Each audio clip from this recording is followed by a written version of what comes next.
Greetings, Donna J, Jodhan, LLB, ACSP and MBA invites you to listen to her bi-weekly podcast, Remarkable World Commentary. Here, Donna shares some of her innermost thoughts, insights, perspectives, and more with her listeners.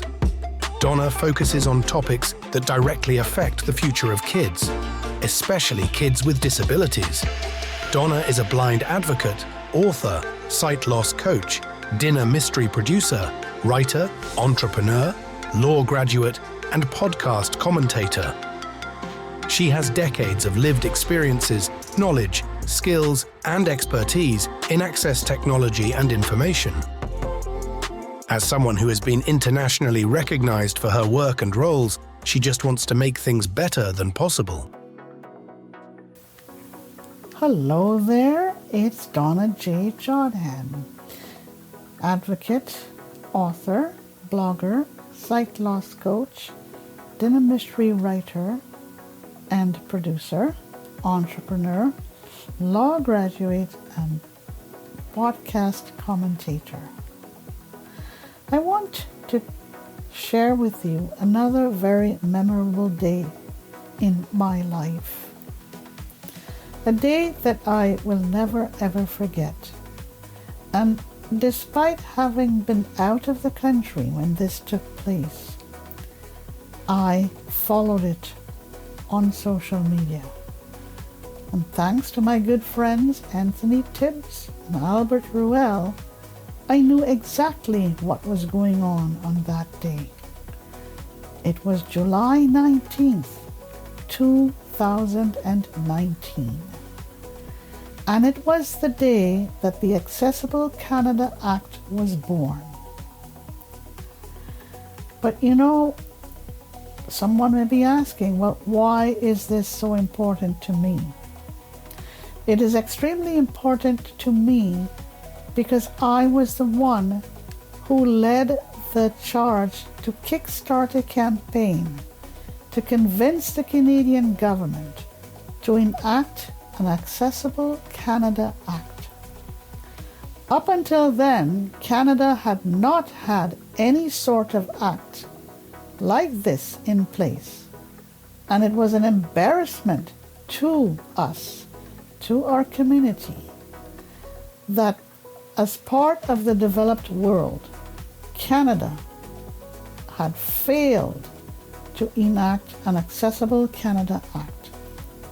But 25 years after the United States had brought in its ADA, and the UK had done a similar thing, and Europe had done its thing, Canada finally did it.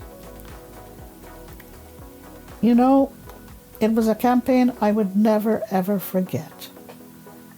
We started in 2015, and thanks to the sheer strength and energy of David Lepofsky, I was able to lead this campaign of 25 organizations coast to coast, where we fought like dogs and worked really hard to develop this campaign, where we got the City of Toronto to issue a press release, and the Mayor of Halifax, Nova Scotia to do the same.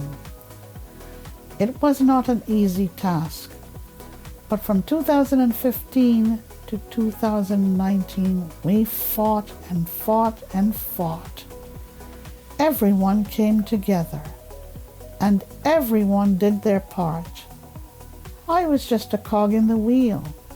I was just there to lead this team. But on that particular day, July 19th, 2019, I sat at my workstation far, far away in the Caribbean, watching and listening as the act was born. And I know that many persons with disabilities, many Canadians with disabilities, were in the gallery to listen as the Governor-General of Canada, Julie Payette, introduced the Accessible Canada Act. what a day. I am not ashamed to tell you that the tears came streaming down my face because finally we had done it. And then I looked across at my mom and said, "Mom, it's done." She knew exactly what I was talking about, and she did her little dance around our kitchen.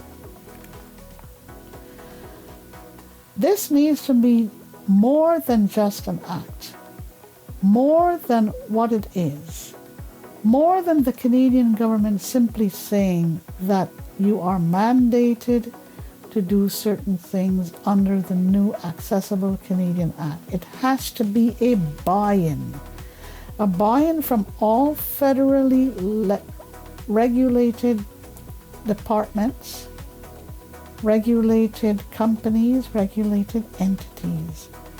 It has to be teamwork.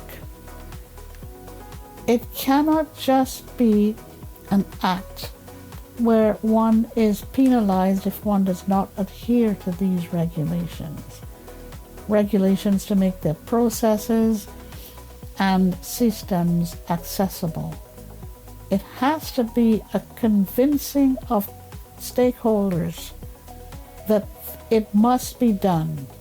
It has to be done because it's needed to protect the rights of Canadians with disabilities.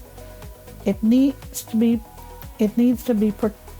protect the rights of a rapidly aging population, not just for Canadians with disabilities, but seniors as well.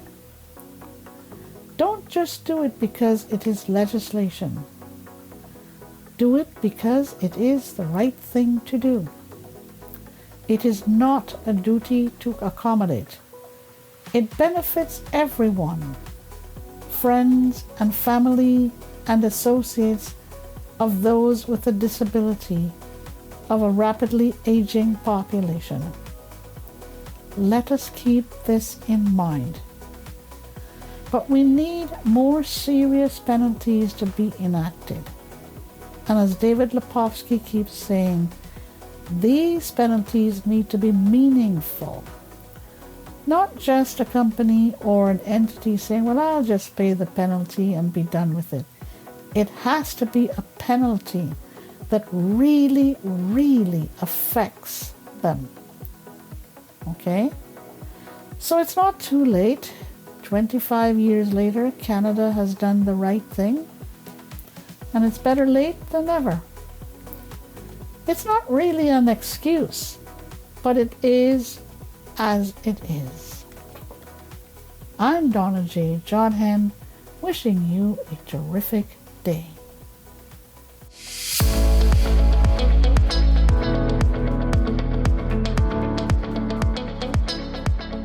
Donna wants to hear from you and invites you to write to her at donnajardhand@gmail.com. Until next time.